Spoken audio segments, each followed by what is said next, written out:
ਦੋਸਤੋ ਪੰਜਾਬੀ ਟ੍ਰਿਬਿਊਨ ਦੇ ਰੋਜ਼ਾਨਾ ਪ੍ਰੋਗਰਾਮ ਵੇਲੇ ਦੀ ਗੱਲ ਵਿੱਚ ਤੁਹਾਡਾ ਸਵਾਗਤ ਹੈ। ਮੈਂ ਆਤਿਸ਼ ਗੁਪਤਾ ਤੁਹਾਡੇ ਸਾਹਮਣੇ ਹਾਜ਼ਰ ਹਾਂ ਤੇ ਅੱਜ ਅਸੀਂ ਇੱਕ ਅਜਿਹੇ ਮੁੱਦੇ ਬਾਰੇ ਗੱਲ ਕਰਾਂਗੇ ਜੋ ਕਿ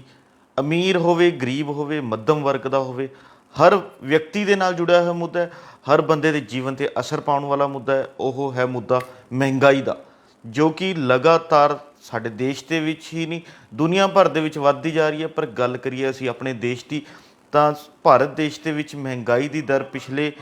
8 ਸਾਲਾਂ ਤੋਂ ਲਗਾਤਾਰ ਵੱਧ ਰਹੀ ਹੈ ਤੇ ਸਾਡੀ ਕੇਂਦਰ ਸਰਕਾਰ ਜਿਹੜੀ ਹੈ ਮਹਿੰਗਾਈ 'ਤੇ ਨੱਥ ਪਾਉਣ ਦੇ ਵਿੱਚ ਬਿਲਕੁਲ ਵੀ ਕਾਮਯਾਬ ਨਹੀਂ ਹੋ ਪਾ ਰਹੀ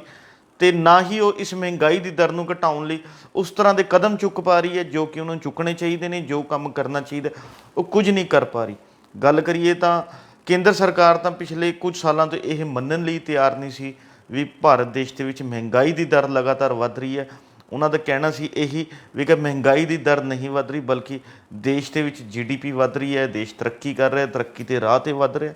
ਆਧੁਨਿਕ ਭਾਰਤ ਵੱਲ ਵੱਧ ਰਿਹਾ। ਇਸ ਤਰ੍ਹਾਂ ਦੀ ਤਰ੍ਹਾਂ ਦੀ ਗੱਲਾਂ ਕੀਤੀਆਂ ਜਾ ਰਹੀਆਂ ਸੀ, ਪਰ ਕੇਂਦਰ ਸਰਕਾਰ ਮੰਨਣ ਲਈ ਤਿਆਰ ਨਹੀਂ ਸੀ ਵੀ ਭਾਰਤ ਦੇਸ਼ 'ਚ ਮਹਿੰਗਾਈ ਵੀ ਵੱਧ ਰਹੀ ਹੈ। ਪਰ ਗੱਲ ਕਰੀਏ ਤਾਂ ਪਿਛਲੇ ਸਮੇਂ 'ਚ ਜੋ ਹਾਲਾਤ ਬਣੇ ਨੇ, ਜੋ ਚੀਜ਼ਾਂ ਦੇਖਣ ਨੂੰ ਮਿਲੀਆਂ ਨੇ, ਉਸ ਤੋਂ ਸਪਸ਼ਟ ਹੈ, ਕਿਸੇ ਤੋਂ ਲੁਕੀ ਹੋਈ ਗੱਲ ਨਹੀਂ ਕਿ ਦੇਸ਼ 'ਚ ਮਹਿੰਗਾਈ ਕਿਸ ਦਰ ਨਾਲ ਵੱਧ ਰਹੀ ਹੈ ਤੇ ਕੀ ਹਾਲਾਤ ਜਿਹੜੇ ਨੇ ਦੇਸ਼ 'ਚ ਬਣਦੇ ਜਾ ਰਹੇ ਨੇ। ਪਰ ਗੱਲ ਕਰੀਏ ਕੇਂਦਰ ਸਰਕਾਰ ਦੀ, ਕੇਂਦਰ ਸਰਕਾਰ ਵੱਲੋਂ ਕੁਝ ਦਿਨ ਪਹਿਲਾਂ ਹੀ ਕੇਂਦਰ ਸਰਕਾਰ ਨੇ ਮੁਲਾਜ਼ਮਾਂ ਦਾ ਮਹਿੰਗਾਈ ਭੱਤੇ ਦੇ ਵਿੱਚ 4% ਦਾ ਵਾਧਾ ਕੀਤਾ ਗਿਆ, ਜੋ ਕਿ ਸਪਸ਼ਟ ਕਰਦਾ ਹੈ ਵੀ ਕਿ ਕੇਂਦਰ ਸਰਕਾਰ ਆਪ ਮੰਨ ਰਹੀ ਹੈ ਵੀ ਕਿ ਦੇਸ਼ 'ਚ ਮਹਿੰਗਾਈ ਦੀ ਦਰ ਵੱਧ ਚੁੱਕੀ ਹੈ ਤੇ ਇਸੇ ਲਈ ਜਿਹੜਾ ਹੈਗਾ ਕੇਂਦਰ ਸਰਕਾਰ ਵੱਲੋਂ ਜਿਹੜਾ ਹੈਗਾ ਮੁਲਾਜ਼ਮਾਂ ਦੀ ਤਨਖਾਹ ਦੇ ਵਿੱਚ 4% ਮਹਿੰਗਾਈ ਭੱਤੇ ਦਾ ਵਾਧਾ ਕੀਤਾ ਗਿਆ। ਤੇ ਇਸ ਦੇ ਨਾਲ ਗੱਲ ਕਰੀਏ ਤਾਂ ਮੁਲਾਜ਼ਮਾਂ ਦੀ ਮੂਲ ਤਨਖਾਹ ਦੇ ਵਿੱਚ 38% ਹਿੱਸਾ ਜਿਹੜਾ ਹੈਗਾ ਇਸ ਭੱਤੇ ਦਾ ਹੋ ਗਿਆ ਤੇ ਇਸ ਭੱਤੇ ਦਾ ਅਸਰ ਜਿਹੜਾ ਹੈਗਾ, ਜਿਹੜਾ ਲਾਭ ਕਹਿ ਦਈਏ, ਲਾਭ 47 ਲੱਖ ਤੋਂ ਵੱਧ ਜਿਹੜਾ ਮੁਲਾਜ਼ਮਾਂ ਨੂੰ ਤੇ 68 ਲੱਖ ਦੇ ਕਰੀਬ ਪੈਨਸ਼ਨਰਾਂ ਨੂੰ ਜਿਹੜਾ ਹੈਗਾ ਮਿਲੇਗਾ। ਇਸ ਦੇ ਨਾਲ ਹੀ ਕੇਂਦਰ ਸਰਕਾਰ ਨੇ ਇਹ ਵੀ ਆਦੇਸ਼ ਦਿੱਤੇ ਨੇ ਵੀ ਕਿ ਇਹ ਜਿਹੜੇ ਹੁਕਮ ਨੇ ਉਹ 1 ਜੁਲਾਈ ਤੋਂ ਲਾਗੂ ਹੋਣਗੇ ਤੇ 1 ਜੁਲਾਈ ਤੋਂ ਜਿਹੜਾ ਹੈਗਾ ਹੁਣ ਤੱਕ ਪਿਛਲੇ 3 ਮਹੀਨਿਆਂ ਦਾ ਕਹਿ ਦਈਏ ਏਰੀਅਰ ਵੀ ਜਿਹੜਾ ਮੁਲਾਜ਼ਮਾਂ ਨੂੰ ਤੇ ਪੈਨਸ਼ਨਰਾਂ ਨੂੰ ਦਿੱਤਾ ਜਾਵੇਗਾ। ਤੇ ਇਸ ਦੇ ਨਾਲ ਕੇਂਦਰ ਸਰਕਾਰ ਦੇ ਖਜ਼ਾਨੇ 'ਤੇ ਹਰ ਸਾਲ ਜਿਹੜਾ ਹੈਗਾ 12,800 ਕਰੋੜ ਰੁਪਏ ਦਾ ਜਿਹੜਾ ਹੈਗਾ ਵਾਧੂ ਦਾ ਬੋਝ ਪੈਣ ਦੀ ਉਮੀਦ ਜਤਾਈ ਜਾ ਰਹੀ ਹੈ ਵੀ ਕਿ ਕੇਂਦਰ ਸਰਕਾਰ ਦੇ ਜਿਹੜਾ ਹੈਗਾ ਇਸ ਦੀ ਅਦਾਇਗੀ ਵਾਧੂ ਕਰਨੀ ਪਵੇਗੀ। ਦੋਸਤੋ, ਇਸ ਤੋਂ ਸਪਸ਼ਟ ਹੁੰਦਾ ਹੈ ਵੀ ਕਿ ਦੇਸ਼ ਦੇ ਵਿੱਚ ਮਹਿੰਗਾਈ ਵੱਧ ਰਹੀ ਹੈ ਕਿਉਂਕਿ ਕੇਂਦਰ ਸਰਕਾਰ ਨੇ ਜਿਹੜਾ ਮੁਲਾਜ਼ਮਾਂ ਦੀ ਮਹਿੰਗਾਈ ਭੱਤਾ ਵਧਾਇਆ, ਉਸ ਤੋਂ ਪਤਾ ਲੱਗਦਾ ਕਿ ਉਹ ਮੁਲਾਜ਼ਮ ਪਿਛਲੇ ਲੰਬੇ ਸਮੇਂ ਤੋਂ ਮੰਗ ਵੀ ਕਰ ਰਹੇ ਸੀ ਵੀ ਉਹਨਾਂ ਦਾ ਮਹਿੰਗਾਈ ਭੱਤਾ ਵਧਾਇਆ ਜਾਵੇ ਤੇ ਕੇਂਦਰ ਸਰਕਾਰ ਨੇ 4% ਮਹਿੰਗਾਈ ਭੱਤਾ ਵਧਾਇਆ। ਤੇ ਇਸ ਤੋਂ ਪਹਿਲਾਂ ਦੇਖੀਏ ਤਾਂ ਜਨਵਰੀ 2022 ਦੇ ਵਿੱਚ ਵੀ 8 ਮਹੀਨੇ ਪਹਿਲਾਂ ਵੀ ਕੇਂਦਰ ਸਰਕਾਰ ਵੱਲੋਂ 3% ਦਾ ਜਿਹੜਾ ਮਹਿੰਗਾਈ ਭੱਤੇ 'ਚ ਵਾਧਾ ਕੀਤਾ ਗਿਆ ਸੀ ਤੇ ਸਾਲ 2022 ਦੇ ਇਹ 9 ਮਹੀਨਿਆਂ ਦਾ ਜਿਹੜਾ ਕਾਰਜਕਾਲ ਹੈ ਕੇਂਦਰ ਸਰਕਾਰ ਦਾ, ਤਾਂ ਕੇਂਦਰ ਸਰਕਾਰ ਨੇ 7% ਮਹਿੰਗਾਈ ਭੱਤਾ ਜਿਹੜਾ ਹੈ ਉਹ ਕੇਂਦਰ ਸਰਕਾਰ ਦੇ ਮੁਲਾਜ਼ਮਾਂ ਦਾ ਵਧਾ ਦਿੱਤਾ ਹੈ। ਤੇ ਦੇਖੀਏ ਤਾਂ ਇਹ ਕੇਂਦਰ ਸਰਕਾਰ ਦਾ ਭਾਵੇਂ ਫੈਸਲਾ ਹੈ, ਪਰ ਇਸ ਦਾ ਅਸਰ ਸੂਬਿਆਂ 'ਤੇ ਵੀ ਦੇਖਣ ਨੂੰ ਮਿਲੇਗਾ ਕਿਉਂਕਿ ਜੇਕਰ ਕੇਂਦਰ ਸਰਕਾਰ ਦੇ ਮੁਲਾਜ਼ਮਾਂ ਦਾ ਮਹਿੰਗਾਈ ਭੱਤਾ ਵੱਧ ਰਿਹਾ ਤਾਂ ਸੂਬੇ ਦੇ ਮੁਲਾਜ਼ਮ ਵੀ ਮੰਗ ਕਰਨਗੇ ਵੀ ਉਹਨਾਂ ਦਾ ਮਹਿੰਗਾਈ ਭੱਤਾ ਵੀ ਜਿਹੜਾ ਕੇਂਦਰ ਦੀ ਤਰਜ਼ 'ਤੇ ਵਧਾਇਆ ਜਾਵੇ ਤੇ ਇਸ ਨਾਲ ਜਿਹੜਾ ਹੈਗਾ ਸੂਬਿਆਂ ਦੇ ਖਜ਼ਾਨਿਆਂ 'ਤੇ ਵੀ ਇੱਕ ਨਿਵੇਕਲਾ ਬੋਝ ਪਵੇਗਾ, ਨਿਵੇਕਲੀ ਚੀਜ਼ ਜਿਹੜੀ ਹੈਗੀ ਦੇਖਣ ਨੂੰ ਮਿਲੇਗੀ। ਪਰ ਹੁਣ ਦੋਸਤੋ ਵੱਡੀ ਗੱਲ ਇਹ ਆਉਂਦੀ ਹੈ ਵੀ ਕਿ ਕੇਂਦਰ ਸਰਕਾਰ ਜੋ ਕਿ ਮੰਨਣ ਨੂੰ ਤਿਆਰ ਨਹੀਂ ਸੀ ਵੀ ਕਿ ਦੇਸ਼ 'ਚ ਮਹਿੰਗਾਈ ਦੀ ਦਰ ਵੱਧ ਰਹੀ ਹੈ, ਤਾਂ ਹੁਣ ਇਹ ਮਹਿੰਗਾਈ ਭੱਤਾ ਸਪਸ਼ਟ ਕਰਦਾ ਵੀ ਕਿ ਕਿਤੇ ਨਾ ਕਿਤੇ ਵੀ ਕਿ ਕੇਂਦਰ ਸਰਕਾਰ ਮੰਨ ਰਹੀ ਹੈ ਦੇਸ਼ 'ਚ ਮਹਿੰਗਾਈ ਦੀ ਦਰ ਵੱਧ ਚੁੱਕੀ ਹੈ ਤੇ ਪਰ ਉਸ ਦੇ ਬਾਵਜੂਦ ਜਦੋਂ ਦੇਸ਼ 'ਚ ਮਹਿੰਗਾਈ ਵੱਧਦੀ ਜਾ ਰਹੀ ਹੈ, ਕੇਂਦਰ ਸਰਕਾਰ ਹਰ ਵਰਗ ਨੂੰ ਜਿਹੜਾ ਹੈਗਾ ਬਰਾਬਰ ਰੱਖਣ ਦੀ ਕੋਸ਼ਿਸ਼ ਨਹੀਂ ਕਰ ਪਾ ਰਹੀ, ਨਾ ਉਸ ਤਰ੍ਹਾਂ ਦੇ ਫੈਸਲੇ ਲੈ ਪਾ ਰਹੀ ਹੈ ਕਿਉਂਕਿ ਦੇਖੀਏ ਤਾਂ ਕੇਂਦਰ ਸਰਕਾਰ ਨੇ ਭਾਵੇਂ ਕੇਂਦਰ ਦੇ ਮੁਲਾਜ਼ਮਾਂ ਲਈ ਮਹਿੰਗਾਈ ਭੱਤਾ ਵਧਾ ਕੇ ਉਹਨਾਂ ਨੂੰ ਸਹਿਯੋਗ ਕੀਤਾ, ਜੋ ਕਿ ਕੇਂਦਰ ਦਾ ਬਹੁਤ ਹੀ ਸ਼ਲਾਘਾਯੋਗ ਕਦਮ ਹੈ ਤੇ ਜਿਹੜਾ ਹੈਗਾ ਮੁਲਾਜ਼ਮਾਂ ਦੇ ਬਣਦਾ ਹੱਕ ਵੀ ਹੈ ਜੋ ਕਿ ਉਹਨਾਂ ਨੂੰ ਮਿਲਣਾ ਚਾਹੀਦਾ। ਪਰ ਗੱਲ ਕਰੀਏ ਇਹ ਜਿਹੜਾ ਲਾਭ ਹੈ ਇਸ ਦਾ, ਇਹ ਕੇਂਦਰ ਸਰਕਾਰ ਦੇ ਮੁਲਾਜ਼ਮਾਂ ਨੂੰ ਜਾਂ ਇੱਕ ਤਰ੍ਹਾਂ ਦੇ ਸੰਗਠਿਤ ਖੇਤਰ ਨਾਲ ਜੁੜੇ ਹੋਏ ਜਿਹੜੇ ਮੁਲਾਜ਼ਮ ਨੇ ਉਹਨਾਂ ਨੂੰ ਮਿਲੇਗਾ ਤੇ ਦੂਜੇ ਪਾਸੇ ਗੱਲ ਕਰੀਏ ਗੈਰ ਸੰਗਠਿਤ ਖੇਤਰ ਨਾਲ ਜੁੜੇ ਲੋਕ, ਗੈਰ ਰਸਮੀ ਖੇਤਰ ਨਾਲ ਜੁੜੇ ਲੋਕ ਜੋ ਕਿ ਮਜ਼ਦੂਰ ਨੇ, ਕਿਸਾਨ ਨੇ ਜਾਂ ਮਨਰੇਗਾ ਵਰਕਰ ਨੇ ਜਾਂ ਵੱਖ-ਵੱਖ ਅਜਿਹੇ ਲੋਕ ਨੇ ਜੋ ਕਿ ਨਿੱਤ ਕਮਾ ਕੇ ਖਾਂਦੇ ਨੇ, ਦਿਹਾੜੀ ਕਰਦੇ ਨੇ, ਜਿਹੜਾ ਹੈਗਾ ਕਿਸੇ ਦੀ ਦੁਕਾਨ 'ਤੇ ਨੌਕਰੀ ਕਰਦੇ ਨੇ, ਉਹ ਵੀ ਜਿਹੜਾ ਹੈਗਾ ਅਜਿਹੇ ਲੋਕ ਉਹਨਾਂ ਦੇ ਮਹਿੰਗਾਈ ਭੱਤੇ 'ਚ ਕੇਂਦਰ ਸਰਕਾਰ ਵੱਲੋਂ ਨਾ ਤਾਂ ਕੋਈ ਵਾਅਦਾ ਕੀਤਾ ਜਾ ਸਕਦਾ ਕੇਂਦਰ ਵੱਲੋਂ, ਤੇ ਨਾ ਹੀ ਕੇਂਦਰ ਸਰਕਾਰ ਉਸ ਤਰ੍ਹਾਂ ਦੀ ਕੋਈ ਪਲੈਨਿੰਗ ਕਰ ਰਹੀ ਹੈ ਵੀ ਕਿ ਉਹਨਾਂ ਲੋਕਾਂ ਨੂੰ ਵੀ ਜਿਹੜਾ ਹੈਗਾ ਮਹਿੰਗਾਈ ਤੇ ਰਾਹਤ ਦਵਾਈ ਜਾ ਸਕੇ। ਦੇਖੀਏ ਤਾਂ ਪਿਛਲੇ ਲਗਾਤਾਰ 2-2.5 ਸਾਲਾਂ ਤੋਂ ਦੇਸ਼ ਦੇ ਵਿੱਚ ਪੈਟਰੋਲ, ਡੀਜ਼ਲ ਅਤੇ ਰਸੋਈ ਗੈਸ ਦੀ ਕੀਮਤਾਂ 'ਚ ਵਾਧਾ ਹੋ ਰਿਹਾ, ਜਿਸ ਨੇ ਕਿ ਹਰ ਵਿਅਕਤੀ ਦੀ ਕਮਰ ਤੋੜ ਕੇ ਰੱਖ ਦਿੱਤੀ ਹੈ। ਪੈਟਰੋਲ ਤੇ ਡੀਜ਼ਲ ਦੀਆਂ ਕੀਮਤਾਂ ਕਰਕੇ ਹਰ ਚੀਜ਼ ਜਿਹੜੀ ਹੈਗੀ ਹੈ ਮਹਿੰਗੀ ਹੋ ਗਈ ਹੈ, ਕਿਉਂਕਿ ਅੱਜ ਦੇ ਦੌਰ ਦੇ ਵਿੱਚ ਜਿਹੜਾ ਹੈਗਾ ਪੈਟਰੋਲ ਤੇ ਡੀਜ਼ਲ ਦੇ ਸਿਰ 'ਤੇ ਸਾਰੇ ਕਾਰੋਬਾਰ ਚੱਲ ਰਹੇ ਨੇ, ਆਵਾਜਾਈ ਹੋ ਰਹੀ ਹੈ, ਜਿਸ ਕਰਕੇ ਹਰ ਚੀਜ਼ 'ਤੇ ਕੀਮਤ 'ਤੇ ਅਸਰ ਜਿਹੜਾ ਹੈਗਾ ਪੈਟਰੋਲ ਤੇ ਡੀਜ਼ਲ ਦੀਆਂ ਕੀਮਤਾਂ ਪਾਉਂਦੀਆਂ ਨੇ, ਤੇ ਉਸ ਤੋਂ ਜਿਹੜਾ ਹੈਗਾ ਲਗਾਤਾਰ ਮਹਿੰਗਾਈ ਦੀ ਦਰ ਵੱਧਦੀ ਗਈ ਹੈ। ਤੇ ਇਸ ਦੇ ਨਾਲ ਹੀ ਦੂਜੀ ਗੱਲ ਕਰੀਏ ਤਾਂ ਦੇਸ਼ ਦੇ ਵਿੱਚ ਕਰੋਨਾ ਮਹਾਮਾਰੀ ਨੇ ਇੱਕ ਵੱਡਾ ਜਿਹੜਾ ਅਸਰ ਸਾਡੀ ਅਰਥ ਵਿਵਸਥਾ 'ਤੇ ਵੀ ਪਾਇਆ, ਸਾਡੇ ਰੁਜ਼ਗਾਰ 'ਤੇ ਵੀ ਪਾਇਆ, ਤੇ ਉਸ ਦੇ ਨਾਲ ਹੀ ਲੋਕਾਂ ਦੀ ਆਮਦਨ 'ਤੇ ਵੀ ਪਾਇਆ। ਤੇ ਕਰੋਨਾ ਦੌਰ ਦੇ ਵਿੱਚ ਜਿਹੜਾ ਹੈਗਾ ਮਾਹਰਾਂ ਤੋਂ ਆંકੜੇ ਸਾਹਮਣੇ ਆਏ ਨੇ ਤਾਂ ਦੇਸ਼ ਦੇ ਵਿੱਚ ਕੋਈ 12.5 ਕਰੋੜ ਤੋਂ ਵੱਧ ਲੋਕਾਂ ਦੀ ਜਿਹੜਾ ਰੁਜ਼ਗਾਰ ਖੁੱਸ ਗਿਆ। ਉੱਥੇ ਹੀ ਗੱਲ ਕਰੀਏ ਤਾਂ ਦੇਸ਼ ਦੇ 84% ਲੋਕਾਂ ਦੀ ਆਮਦਨ ਘਟ ਗਈ ਹੈ। ਤੇ ਜੋ ਇੱਕ ਆંકੜਾ ਹੋਰ ਸਾਹਮਣੇ ਆ ਰਿਹਾ ਵੀ ਕੇਂਦਰ ਸਰਕਾਰ ਵੱਲੋਂ ਸਾਲ 2014 'ਚ ਤੋਂ ਲੈ ਕੇ 2021 ਤੱਕ ਜਿਹੜਾ ਹੈਗਾ ਸਿਰਫ 7 ਲੱਖ ਤੋਂ ਵੱਧ 7.25 ਲੱਖ ਦੇ ਕਰੀਬ ਨੌਜਵਾਨਾਂ ਨੂੰ ਨੌਕਰੀਆਂ ਦਿੱਤੀਆਂ ਨੇ। ਤੇ ਦੇਖੀਏ ਤਾਂ ਇਹ 7.25 ਲੱਖ ਨੌਕਰੀਆਂ ਹਾਸਲ ਕਰਨ ਲਈ 22 ਕਰੋੜ ਤੋਂ ਵੱਧ ਨੌਜਵਾਨਾਂ ਵੱਲੋਂ ਅਪਲਾਈ ਕੀਤਾ ਗਿਆ ਸੀਗਾ, ਤੇ 22 ਕਰੋੜ ਦੇ ਵਿੱਚ ਨੌਕਰੀਆਂ ਕਿੰਨਿਆਂ ਨੂੰ ਮਿਲੀਆਂ? 7.25 ਲੱਖ ਨੂੰ। ਜਦੋਂ ਕਿ ਕੇਂਦਰ ਸਰਕਾਰ ਦਾ ਦਾਅਵਾ ਸੀ 2014 'ਚ ਸੱਤਾ ਦੇ ਵਿੱਚ ਆਉਣ ਤੋਂ ਪਹਿਲਾਂ ਭਾਜਪਾ ਇਹ ਦਾਅਵਾ ਕਰਦੀ ਸੀ, ਐਲਾਨ ਕਰਦੀ ਸੀ ਵੀ ਕਿ ਸੱਤਾ 'ਚ ਆਉਣ ਤੋਂ ਬਾਅਦ ਹਰ ਸਾਲ 2 ਕਰੋੜ ਨਵੀਆਂ ਨੌਕਰੀਆਂ ਜਿਹੜੀਆਂ ਹੈਗੀਆਂ ਦਿੱਤੀਆਂ ਜਾਣਗੀਆਂ। ਪਰ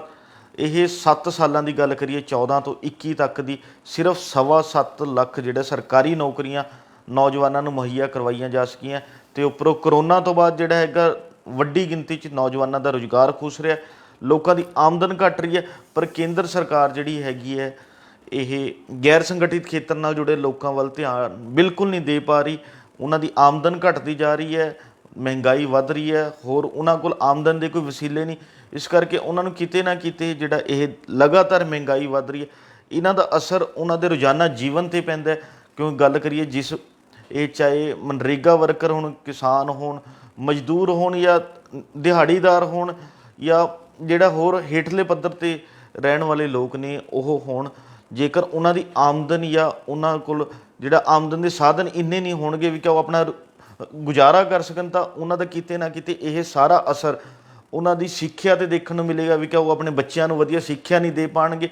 ਉਹਨਾਂ ਦੇ ਜਿਹੜਾ ਦੇਖੀਏ ਤਾਂ ਉਹਨਾਂ ਦੇ ਭੋਜਨ 'ਤੇ ਪਏਗਾ ਵੀ ਕਿ ਜਦੋਂ ਆਮਦਨ ਪੂਰੀ ਨਹੀਂ ਹੋਏਗੀ ਤਾਂ ਉਹ ਆਪਣਾ ਭਰਪੇਟ ਭੋਜਨ ਨਹੀਂ ਖਾ ਸਕਣਗੇ। ਤਾਂ ਉਹ 3 ਸਮੇਂ ਦੀ ਥਾਂ 'ਤੇ ਦੇਖਣ 'ਚ ਆ ਰਿਹਾ ਵੀ ਕਿ ਕੋਈ 2 ਸਮੇਂ ਖਾ ਰਿਹਾ, ਕੋਈ 1 ਸਮਾਂ ਜਿਹੜਾ ਹੈਗਾ ਭੋਜਨ ਖਾ ਕੇ ਆਪਣਾ ਗੁਜ਼ਾਰਾ ਕਰ ਰਿਹਾ। ਉਹਨਾਂ ਦੀ ਸਿਹਤ 'ਤੇ ਪਏਗਾ ਵੀ ਕਿ ਉਹਨਾਂ ਨੂੰ ਸਿਹਤ ਪ੍ਰਬੰਧ ਜਿਹੜੇ ਨੇ ਉਸ ਤਰ੍ਹਾਂ ਦੇ ਉਹ ਆਪਣੇ ਆਪ ਨੂੰ ਨਹੀਂ ਦੇ ਪਾਉਣਗੇ ਜੋ ਕਿ ਦੇਣੇ ਚਾਹੀਦੇ ਨੇ। ਇਸ ਲਈ ਜਿਹੜਾ ਦੇਸ਼ 'ਚ ਮਹਿੰਗਾਈ ਲਗਾਤਾਰ ਵੱਧਦੀ ਜਾ ਰਹੀ ਹੈ। ਪਰ ਕੇਂਦਰ ਸਰਕਾਰ ਜਿਹੜਾ ਮੁਲਾਜ਼ਮਾਂ 'ਤੇ ਤਾਂ ਧਿਆਨ ਦੇ ਰਹੀ ਹੈ, ਬਹੁਤ ਵਧੀਆ ਗੱਲ ਹੈ, ਪਰ ਉਹਨਾਂ ਨੂੰ ਇਸ ਖੇਤਰ ਵੱਲ ਵੀ ਧਿਆਨ ਦੇਣ ਦੀ ਲੋੜ ਹੈ। ਜਿਵੇਂ ਕਿ ਆਪਾਂ ਮਨਰੇਗਾ ਵਰਕਰਾਂ ਦੀ ਗੱਲ ਕਰੀਏ ਵੀ ਕਿ ਕੇਂਦਰ ਸਰਕਾਰ ਦੇ ਮੁਲਾਜ਼ਮਾਂ ਦੇ ਇਹ 9 ਮਹੀਨਿਆਂ ਦੇ ਵਿੱਚ 7% ਭੱਤੇ ਦਾ ਜਿਹੜਾ ਵਾਧਾ ਕੀਤਾ ਗਿਆ, ਪਰ ਮਨਰੇਗਾ ਵਰਕਰ ਨੇ ਉਹਨਾਂ ਦੀ ਆਮਦਨ 'ਚ ਕੋਈ ਬਹੁਤਾ ਵਾਧਾ ਨਹੀਂ ਹੋਇਆ। 1 ਤੋਂ 3% ਤੱਕ ਦਾ ਵਾਧਾ ਜਿਹੜਾ ਹੁਣ ਤੱਕ ਦੇਖਣ ਨੂੰ ਮਿਲਿਆ ਉਹ ਕੋਈ ਬਹੁਤਾ ਨਹੀਂ ਹੈ, ਕਿਉਂਕਿ ਪਹਿਲਾਂ ਹੀ ਉਹਨਾਂ ਨੂੰ ਨਾ ਤਾਂ ਉਸ ਹਿਸਾਬ ਸਿਰ ਤਨਖਾਹਾਂ ਦਿੱਤੀਆਂ ਜਾ ਰਹੀਆਂ ਨੇ, ਨਾ ਭੱਤੇ ਦਿੱਤੇ ਜਾ ਰਹੇ ਨੇ, ਕਿਉਂਕਿ ਉਹਨਾਂ ਦੀ ਪਹਿਲਾਂ ਹੀ ਤਨਖਾਹਾਂ ਬਹੁਤ ਥੋੜ੍ਹੀਆਂ ਨੇ, ਤੇ 1 ਤੋਂ 3% ਤੱਕ ਦਾ ਵਾਧਾ ਜਿਹੜਾ ਉਹ ਕੁਝ ਨਹੀਂ ਹੈ। ਇਸ ਲਈ ਲੋੜ ਇਹੀ ਹੈ ਜੋ ਮੌਜੂਦਾ ਸਮੇਂ ਦੇਸ਼ ਦੇ ਵਿੱਚ ਹਾਲਾਤ ਬਣ ਰਹੇ ਨੇ ਵੀ ਕਿ ਹਰ ਖੇਤਰ ਦੇ ਲੋਕ ਜਿਹੜੇ ਨੇ ਉਹ ਮਹਿੰਗਾਈ ਕਰਕੇ ਪ੍ਰਭਾਵਿਤ ਹੋ ਰਹੇ ਨੇ, ਉਹਨਾਂ ਨੂੰ ਬਹੁਤ ਤਰ੍ਹਾਂ ਦੀ ਔਕੜਾਂ ਦਾ ਸਾਹਮਣਾ ਕਰਨਾ ਪੈ ਰਿਹਾ। ਇਸੇ ਕਰਕੇ ਜਿਹੜਾ ਹੈਗਾ ਸਾਡੇ ਦੇਸ਼ ਦੇ ਬਹੁਤ ਵੱਡੇ ਗਿਣਤੀ 'ਚ ਲੋਕ ਅਜਿਹੇ ਵੀ ਨੇ ਜਿਹੜੇ ਜਵਾਕਾਂ ਨੂੰ ਪੜ੍ਹਾ ਨਹੀਂ ਪਾ ਰਹੇ, ਬੱਚਿਆਂ ਨੂੰ ਪੜ੍ਹਾ ਲਿਖਾ ਨਹੀਂ ਪਾ ਰਹੇ। ਇਸ ਲਈ ਸਰਕਾਰਾਂ ਨੂੰ ਚਾਹੀਦਾ ਵੀ ਕਿ ਉਹਨਾਂ ਵੱਲ ਵੀ ਧਿਆਨ ਦੇਣ, ਕਿਉਂਕਿ ਅੱਜ ਦੇ ਦੌਰ 'ਚ ਦੇਖੀਏ ਤਾਂ ਸਾਡੀ ਕੇਂਦਰ ਸਰਕਾਰ ਸਿਰਫ ਕੁਝ ਜਿਹੜੇ ਨੇ ਉੱਪਰ ਸਭ ਤੋਂ ਉੱਚ ਪੱਧਰ ਦੇ ਲੋਕ ਨੇ ਉਹਨਾਂ ਵੱਲ ਜ਼ਿਆਦਾ ਧਿਆਨ ਦੇ ਰਹੀ ਹੈ, ਜੋ ਕਿ ਸਾਡਾ ਕਾਰਪੋਰੇਟ ਖੇਤਰ ਹੈ। ਭਾਵੇਂ ਕਾਰਪੋਰੇਟ ਖੇਤਰ ਨਾਲ ਹੋਰ ਵੀ ਲੋਕ ਬਹੁਤ ਜੁੜੇ ਹੋਏ ਨੇ, ਪਰ ਕਾਰਪੋਰੇਟ ਖੇਤਰ ਜੋ ਕਮਾਈ ਕਰ ਰਿਹਾ ਉਹ ਉਸ ਢੰਗ ਨਾਲ ਅੱਗੇ ਨਾ ਤਾਂ ਮੁਲਾਜ਼ਮਾਂ ਨੂੰ ਤਨਖਾਹਾਂ ਦੇ ਰਿਹਾ, ਨਾ ਹੋਰ ਮੁਲਾਜ਼ਮਾਂ ਨੂੰ ਬਣਦੀਆਂ ਜਿਹੜੀ ਸੁੱਖ ਸਹੂਲਤਾਂ ਦੇਣੀਆਂ ਚਾਹੀਦੀਆਂ ਉਹ ਦੇ ਪਾ ਰਿਹਾ। ਉਸ ਤੋਂ ਬਾਅਦ ਗੱਲ ਕਰੀਏ ਸਾਡੇ ਮੱਧਮ ਵਰਗ ਦੀ, ਮੱਧਮ ਵਰਗ ਦੇ ਲੋਕ ਫਿਰ ਕਿਤੇ ਨਾ ਕਿਤੇ ਜਿਹੜਾ ਹੈਗਾ